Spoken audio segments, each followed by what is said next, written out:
Asset Germany والے تو کبھی لحاظ نہیں کرتے تھے، تو فٹ فائر کر دیتے تھے.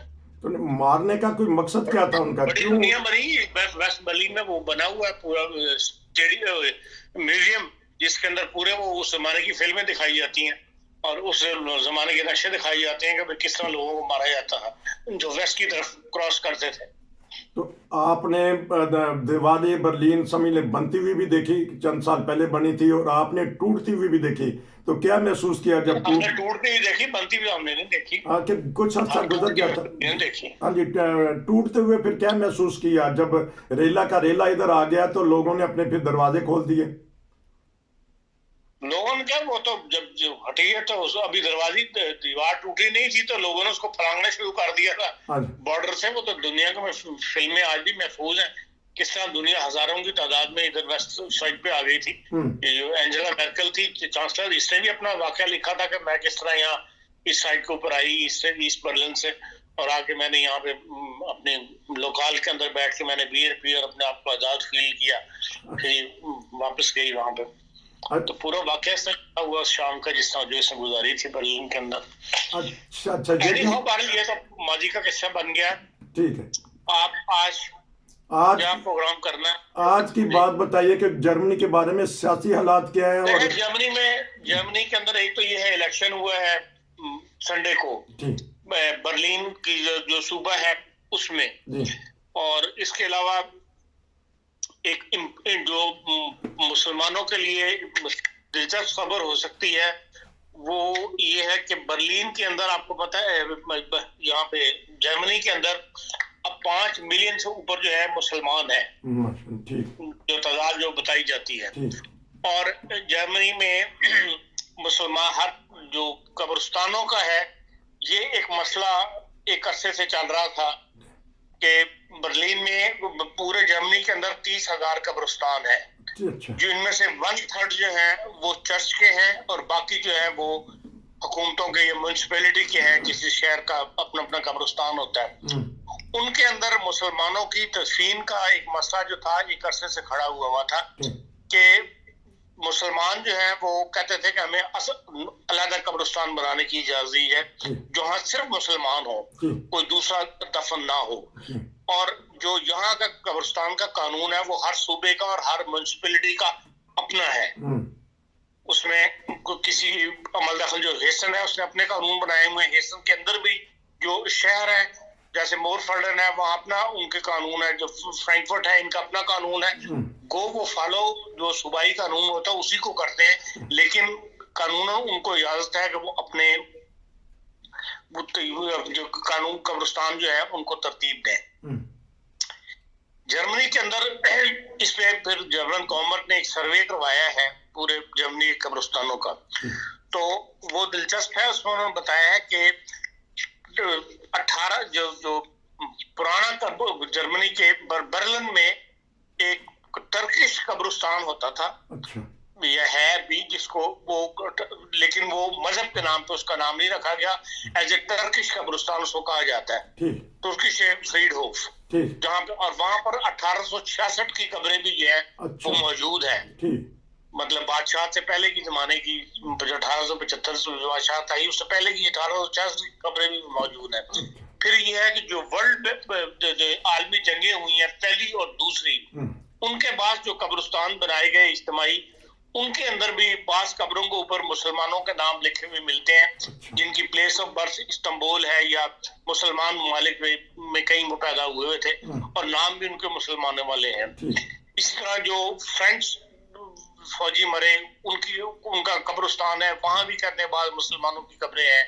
پھر جو ان کے برلین کے اپنے جرمن کو مرے ہیں، پھر جرمن جو نیمبیا کے اندر مرے تھے، نیمبیا کالونی تھی وہاں پہ، وہ ان میں بھی 1-2 مسلمانوں کے نام والے موجود ہیں. تو ایک لمبا سروے کیا گیا ہے اور وہ یہ کہتے ہیں کہ بعض قبرستان جو ہے فل ہو گئے، جتنی جگہ مسلمانوں کو دی گئی تھی وہ فل ہو چکی ہے، اس لیے کہ 5 ملین مسلمان آ گئے پھر. اور ان میں سے شروع کے لوگ جتنے بھی تھے وہ سب مرنے کے بعد ان کو اکثریت ان کے اپنے ملکوں کو چلے جاتے تھے یا ان کی لاش جو ہے وہ وہاں لے جائی جاتی ہے جہاں سے وہ آئے ہوئے تھے. لیکن اب کیونکہ اولادیں یہاں جوان ہوئی ہیں, سب کے بچے اب بڑے ہو گئے ہیں, تو اب لوگ یہاں تدفین کرنا زیادہ پسند کرتے ہیں, اپنے ملکوں میں لے جانا پسند نہیں کرتے. بچے یہی کہتے ہیں کہ ان کو یہاں دفنایا گیا ہے. اس سلسلے میں ایک مراکش کا نوجوان بندہ ہے جو 2 سال کی عمر میں یہاں آ گیا تھا اور اب وہ 50 سال کا ہے, مسٹر سمیر. اس نے ایک گریو یارڈ, مسلم گریو یارڈ ایسوسیشن بنائی تھی اور وہ پچھلے 4-5 سال سے پریشرائز کر رہا تھا اس ایسوسیشن کے نام پہ حکومت کو کہ بھئی آپ مسلمانوں کے لیے علیحدہ سے قبرستانوں کی اجازت دیں.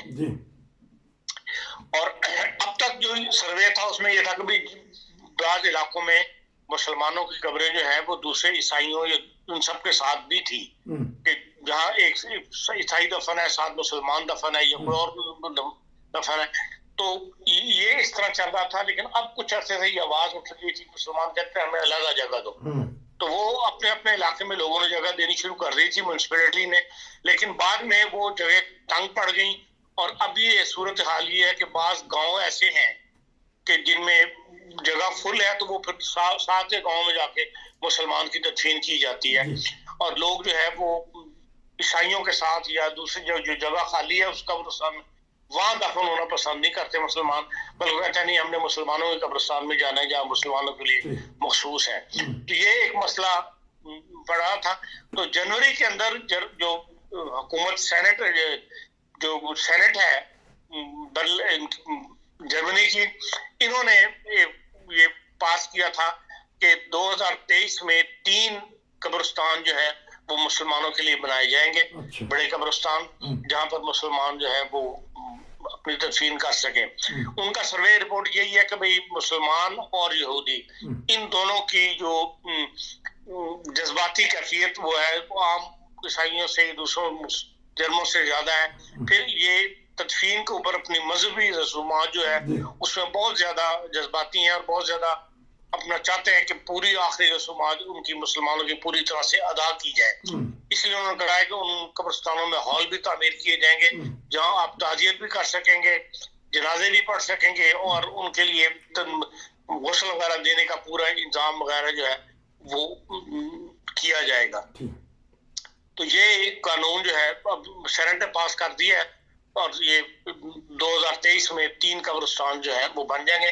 اس میں سے پہلا قبرستان جو ہے وہ وپڑ تھال میں جہاں وہ مسٹر سمیر رہتا ہے, جس نے یہ کوشش کی تھی, بات چلائی تھی مسلم گریو یارڈ کی, اس کو الاؤ کیا ہے انہوں نے کہ وہ وہاں پر مطلب وپڑ تھال کے اس ایریے میں ہے بھی بہت زیادہ مسلمان, تو انڈسٹریل ایریا ہے, تو پہلا قبرستان جو ہے وہ وہاں بنے گا اور باقی 2 قبرستان بھی یہاں بنائے جائیں گے. یہ ایک مطلب ایک پروگرس کہہ لیں یا ایک رپورٹ کہہ لیں جو جرمن میں مسلمانوں کے حوالے سے جاری ہوئی ہے. جی, غیر مسلم ملک, غیر مسلم حکومت, غیر مسلم لوگ مسلمانوں کے لیے اتنا جذبہ ہمدردی رکھ رہے ہیں کہ قبرستان تک ان کو جگہ دے رہے ہیں, لیکن پاکستان ایک ایسا ملک ہے جہاں جا کے قبروں کو بھی نقصان پہنچایا جاتا ہے, جگہ بھی کسی کی ہوتی ہے. تو اس بارے میں بھی بتائیے گا کہ کس طرح موازنہ کرنا چاہتے ہیں, کیونکہ اکثر میں نے دیکھا ہے آپ خوشی غمی میں شامل ہوتے ہیں, تو کیا محسوس کرتے ہیں جب پاکستان میں جا کے قبروں کو کھیڑ دیا جاتا ہے, کتبے گرا دیے جاتے ہیں. ابھی حال ہی میں گجرانوالہ تلونڈی میں 5 احمدی مسلمانوں کی قبروں کو نقصان پہنچایا گیا. دیکھیں یہ مسئلہ پاکستان میں جو ہے دن بہ دن بڑھ رہا ہے اور اس کا خاص تعلق جو ہے وہ احمدیہ کمیونٹی سے ہی ہے. باقی عیسائیوں کے قبرستان یا دوسری قبروں وغیرہ کو بے حرمتی نہیں کی جاتی, صرف دشمنی جو ہے وہ جیسے کہ یہ تعصب جو ہے وہ احمدیوں کے ساتھ بڑھتا جا رہا ہے, اور نہ تو انہیں پراپر جگہ اس طرح ہر جگہ دی جا رہی ہیں کہ قبرستان کے لیے, اور نہ یہ ہے کہ جو جہاں گاؤں میں عام طور پہ شروع سے اکٹھے قبرستان تھے, جو فوت ہو گیا گاؤں کا بندہ وہاں دفنا دیتے تھے. اب وہاں پہ یہ ہے کہ چن کے انتہا پسند جو ہے وہ اس قسم کے رہتے ہیں. ان کے لیے بہرحال یہ جرمنی کی حکومت کا فیصلہ جو ہے یہ قابل توجہ ہے, اور اس سے سبق سیکھنا چاہیے کہ آپ کی ہر بات جو ہے اگلے ماننے پر تیار ہو جاتے ہیں. ہیسن کے اندر تو یہاں تک کر دیا ہے کہ انہوں نے بغیر تابوت کے بھی آپ دفنا سکتے ہیں مسلمان کو, کیونکہ یہی اصرار تھا بعض تنظیموں کا کہ ہم تابوت کے بغیر دفنانا چاہتے ہیں. اور جرمنی کے اندر قانون یہ ہے کہ آپ تابوت کے اندر دفنا سکتے ہیں, ویسے نہیں. اب یہ ہے کہ اجازت ہو گئی ہے مسلمانوں کو کہ وہ لحد کے اندر بھی بغیر تابوت کے اس کو اتار سکتے ہیں. اس قسم سے بولتے ہیں یہ یورپین کا دل ہے اور اس معاملے میں بڑے کشادہ دل ہے اور کشادہ ذہن ہے کہ وہ اس قسم کی اجازتیں دے دیتے ہیں. اور ہمارے یہاں حالات جو ہیں وہ دن بدن خرابی ہوتے چلے جا رہے ہیں, اور اس کثرت کے ساتھ 2023 میں اور 2022 کے اینڈ میں اتنے واقعات قبرستانوں کے ہوئے ہیں, انسان کو شرم آتی ہے. انسان کو شرم آتی ہے کہ یہ غیر مسلم حکومت کس طرح مسلمانوں کے ساتھ اظہار ہمدردی کرتی ہے, فوت ہونے کے بعد بھی زندگی میں بھی یہ سہولیات پہنچاتی ہیں. کیونکہ جب آپ شروع میں آئے تھے یا درمیان میں, تو چرچز وغیرہ یا ایسی جگہیں جہاں مسلمان نماز وغیرہ پڑھ سکتے تھے وہ بھی دل کھول کے یہ دیتے ہیں. یہ اس بارے میں کوئی تبصرہ کر دیجیے گا. نہیں, وہ اب بھی دیتے ہیں. ہر تمام چرچز جو ہیں جب آپ کو ضرورت ہو تو کسی مذہبی رسم کو ادا کرنے کے لیے لوگوں نے میٹنگیں بھی کی ہیں, جلسے بھی کیے ہیں, اور وہ دے دیتے ہیں. اور بہت ساری جگہوں پر جرمنی کے بہت سارے شہر ہیں جہاں کی رپورٹس بھی ایک دفعہ شائع ہوئی تھی کہ عید کی رپورٹ شائع ہوئی تھی کہ مسلمانوں کے لیے انہوں نے عید کے اوپر اپنے ہال جو ہیں دیے اور مسلمانوں نے عید پڑھی. یہ بڑی ایک عام سی بات ہے کہ جمعے کے لیے یا نماز کے لیے اور یہ جلسے کے لیے چرچز جو ہیں وہ اپنے آپ کو مانگو تو وہ دے دیتے ہیں, کبھی اعتراض نہیں کرتے. تو سکول کی سطح پہ یا کنڈر گارڈن کی سطح پہ کہ مذہبی تعلیم یہ دیتے ہیں, لیکن یہ بھی ایک آسانی پیدا کرتے ہیں کہ اگر آپ نے اس مذہبی کلاس میں یا پیریڈ میں نہیں بیٹھنا تو آپ اور کچھ رکھ لیں.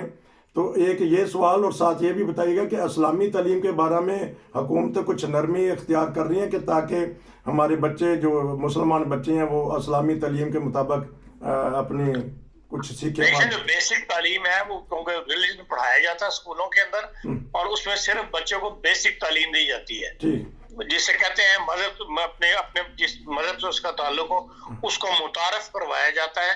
اس میں نہ تو کوئی بحث ہوتی ہے نہ کوئی فرقے بازی ہوتی ہے. تو بیسک تعلیم جو ہے وہ یہاں دی جا رہی ہے. ہیسن اور جو ہیمبرگ صوبہ ہے وہاں کا جو کورس ہے وہ جماعت احمدیہ نے تیار کیا تھا. پہلے تبت کو بھی تھا جو ٹرکش آرگنائزیشن ہے وہ اور جماعت احمدیہ مل کے بنائیں گے, لیکن پھر وہ تبت والوں کو انہوں نے نکال دیا, اس لیے کہ ان کے بارے میں پتہ لگا تھا وہ سرکار ٹرکش کی حکومت جو ہے ان کی مدد کرتی ہے. تو وہ انڈیپینڈنٹ ایک باڈی کو چاہتے تھے جو کسی کی مدد نہ کرتے ہوں, کسی سے مدد نہ لیتے ہوں, اور خود یہاں پہ جرمن ادارہ ہو 100%. تو اس لحاظ سے پھر وہ جماعت احمدیہ جو ہے وہ کورس تیار کرتی ہے اور اسکولوں کے اندر ہیسن میں اور ہیمبرگ میں. لیکن باقی جگہوں کو بھائی جو اسلامک تعلیم دی جا رہی ہے اسکولوں کے اندر اس میں وہ صرف بیسک ریلیجن پڑھاتے ہیں اسلام کو متعارف کروانے کے لیے. یہ بھی ایک آزاد جماعت احمدیہ کو حاصل ہے کہ اسکولوں کے سطح پر جو سلیبس پڑھایا جاتا ہے وہ جماعت احمدیہ تیار کرتی ہے. آنے والی صدیاں, آنے والے سال یاد رکھیں گے جو اس وقت قربانی دے رہے ہیں, اس وقت کام کر رہے ہیں.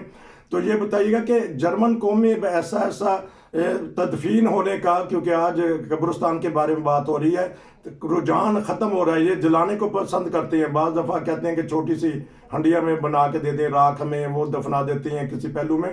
تو اس بارے میں ان کا چرچ کیا کہتا ہے یا حکومت کیا کہے گی؟